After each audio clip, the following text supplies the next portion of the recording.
पीले दांत वाली बहू। रंजना कभी ब्रश नहीं करती थी। उसे कितनी बार उसके माँ बाप ने डांटा, लेकिन उसका कोई असर उस पर होता ही नहीं था, जिस कारण से उसके दांत पीले पीले हो जाते हैं। शादी के बाद। अरे बहू, वैसे तो तुझ में कोई कमी नहीं है, पर तेरे दांत इतने पीले कैसे हैं बेटा? कैसे मतलब? कोई सर्जरी थोड़ी ना कराई है। वो तो क्या नाम, मैं ब्रश नहीं करती थी तो पीले हो गए। अब क्या करूं? आप कहें तो लाल करवा लूं या फिर काले? यार ये क्या है, क्यों माँ से लड़ रही हो? लड़ रही हूँ? अरे मैं लड़ रही हूँ या ये बोल रही है कि दांत पीले हैं, पीले। अरे तपस्या थोड़ी ना की है इन्हें पीले करने के लिए। बकायदा ब्रश नहीं किया है 20 साल तक, तब जाकर। छी, कैसी बात कर रही हो? ये उस वक्त तो पीले नहीं थे जब हम लोग तुम्हें देखने आए थे। अरे तब साफ करवा लिया होगा डेंटिस्ट के पास जाकर। अब देखो कैसे पीले पीले लग रहे हैं। रंजना सास की तरफ गुस्से से देखती है। फिर शुरू हो गई पीले पीले पीले। अरे पीले तो तब भी थे जब मेरे हाथ का रसगुल्ला उड़ा उड़ा कर खा रही थी और बोल रही थी, लड़की नहीं गुणों का खजाना दे रहे भाई साहब आप। खैर, अब वो लोग करते भी तो क्या करते, पीले दांत वाली बहू पल्ले पड़ी थी तो झेलना तो था ही। एक दिन कीर्तन में रंजना गाना गा रही थी। अरे कमला बहन, माँ का द्वार है, यहाँ तो सब शुद्ध होकर आते हैं, फिर अपनी बहू को ब्रश भी नहीं करवाती तुम। दूर से पीले पीले दांत भक्ति में बाधा उत्पन्न कर रहे हैं। अरे कोई 2 साल के बच्चे थोड़ी ना लेकर आई हूँ मैं बहू बनाकर। अच्छी खासी लड़की है, अरे कैसे करवाऊं ब्रश? ये तो उसे खुद करना चाहिए ना। अब माँ बाप तो इसके जैसे तैसे निपटा दिए, ये नहीं सोचा कि सास कैसे संभालेगी। सास बहू को लेकर घर आ जाती है, लेकिन सोच लेती है कि अब इसे लेकर कहीं नहीं जाएगी। अगले रोज बहू कहती है, अरे क्या हो गया, मंदिर नहीं जाना क्या? कीर्तन का वक्त हो रहा है। मेरी मधुर वाणी से कान्हा जी जागते हैं और सोते हैं। आप तो जानती है ना उनकी भक्ति में कितना मन लगता है मेरा। वो क्या है ना, तबीयत ठीक नहीं लग रही है मेरी, आराम करूंगी मैं। तबीयत ठीक नहीं लग रही? अभी तो मिथुन के गाने पर नाच रही थी आप, और अब बोल रही है कि तबीयत ठीक नहीं लग रही। अरे भक्ति में मन लगा लो सासू माँ, ऊपर जाना है, क्या मुंह दिखाओगी आप? हाँ? सास को बहू की बात पर गुस्सा आ जाता है। मैं क्या मुंह दिखाऊंगी, इसकी चिंता तो ना कर, समझी? अपने मुंह की चिंता कर, जो ये पीले पीले दांत लेकर हर जगह पहुंच जाती है। पता है लोग कितना मजाक बनाते हैं। ना जी ना, मैं नहीं जाना कहीं तेरे साथ। तो ये बात है। कोई ना, मत जाओ, मैं अपने कमरे में ही बैठकर भक्ति कर लूंगी। ऊपर वाला दांत थोड़ी ना देखता है, मन देखता है, भावना देखता है। और अरे बस बस, तू सब कुछ दिखा, बस ये सफेद चमकदार दांत ना दिखाना किसी को, है? जा यहाँ से। बहू को सास की बात का कोई फर्क नहीं पड़ता, वो तो जैसी थी वैसी ही रह जाती है।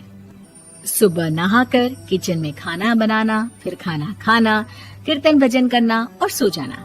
एक दिन, माँ जी मैं सहेली के घर जा रही हूँ, शाम को लेट आऊंगी। हाँ हाँ तो जाना, मैंने कौन सा तेरी आरती करनी है घर पर बैठकर। रंजना सहेली के घर जाती है, जहाँ वो पार्टी में जाने की तैयारी कर रही होती है। अरे शिखा, कहाँ जाने की तैयारी कर रही है? मैं गलत वक्त पर आ गई क्या? अरे नहीं यार, उल्टा सही वक्त पर आई है। मैंने ये साड़ी और ज्वेलरी निकाली है यार, शाम को इनके ऑफिस की एक पार्टी में जाना है। बताना कैसा लग रहा है ये सब? नहीं यार, इस ड्रेस के साथ तो वो वाली ज्वेलरी अच्छी लगेगी। हाँ हाँ सही बोल रही है, मैंने ध्यान ही नहीं दिया। वैसे तो हमेशा से मस्त फैशन सेंस रखती है। तो बड़ा जाती होगी ना पति के साथ पार्टी में। रंजना कुछ नहीं बोलती, बस सोचती है कि यार काश ये बात सही हो जाती, पर मैं क्यों नहीं जाती पार्टी में? क्या इन लोगों की कोई पार्टी होती नहीं होगी? रंजना घर आती है और रात में पति से सवाल करती है, एक बात बताइए, आप मुझे किसी पार्टी में क्यों नहीं ले जाते? क्या आपके यहाँ ऑफिस में पार्टी नहीं होती? पति बेचारा क्या कहता कि दांत पीले हैं तुम्हारे इसलिए। अरे कोई पार्टी होती नहीं हम लोगों के ऑफिस में, तो कहाँ से लेकर जाऊं? और मार्केट, मॉल, कहीं वीकेंड घूमना, कहीं तो। अरे यार, सारे हफ्ते में एक छुट्टी मिलती है, तो सोचता हूँ कि आराम ही कर लूं। क्यों? रंजना मन मार के रह जाती है। पहले कभी सास के साथ मंदिर जाया करती थी, लेकिन वो भी सास ने ले जाना बंद कर दिया। घर बैठी बैठी रंजना बोर हो जाती है। तभी उसे आइडिया आता है और वो मायके जाने का सोचती है। सासू माँ, 2 दिनों के लिए मम्मी के घर जा रही हूँ। अच्छा ठीक है, आराम से जा। और हाँ, माँ से कुछ अच्छी आदत सीख कर आना कि कैसे शरीर के हर भाग की तरह दांतों की सफाई भी जरूरी होती है, समझी? शुरू हो गई ना आप। वो लोग आपकी तरह नहीं है कि छोटी छोटी बात का बतंगड़ बना दे। उन लोगों के लिए मैं मायने रखती हूँ, ना कि मेरे पीले पीले दांत। रंजना माँ को बिना बताए उन लोगों को सरप्राइज देती है, लेकिन जैसे ही वो दरवाजे पर पहुँचती है, अंदर देखती है कि घर वाले कहीं जा रहे होते हैं। अब माँ, काश रंजना दीदी के दांतों वाली प्रॉब्लम नहीं होती, तो वो भी हम लोगों के साथ चलती ना बुआ जी की बेटी की शादी में। हाँ बेटा, लेकिन अब उसे कौन समझाए कि उसको उसके पीले दांत नहीं दिखते, लेकिन उसके आसपास के लोगों को कितना एम्बैरेसिंग फील कराते हैं। मुझे तो कितनी बार उसके स्कूल की टीचर ने शिकायत की कि उसके साथ कोई लड़की बैठना भी नहीं चाहती, और ना ही कॉलेज में कोई उससे बात करना चाहता था। लेकिन पता नहीं क्यों उसे ये बात समझ में ही नहीं आती। कोई कमी नहीं है उस लड़की में, बस यही कि दांत पीले हैं। वो तो भला हो जीजा जी और उनकी माँ का, जो दीदी को जैसी है वैसे ही रखा हुआ है।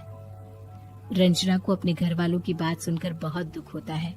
वो सोचती है कि वो क्या करे, लेकिन फिर वो सीधा डेंटिस्ट के पास जाती है, अपने दांत चमकाती है और कसम खाती है कि वो रोज ब्रश करेगी। अरे क्या हो गया? तुम तो 2 दिनों के लिए गई थी ना, पर कोई ना, अच्छा है, चलो आ गई तो। रंजना सास के सामने आकर खड़ी हो जाती है और पूरी स्माइल करती है, उसके चमकदार दांतों को दिखाती हुई। चले मंदिर। माँ, मुझे माफ कर दीजिए, मैंने आप लोगों को बहुत एम्बैरेसिंग फील करवाया। मैं आज से रोज ब्रश करूंगी।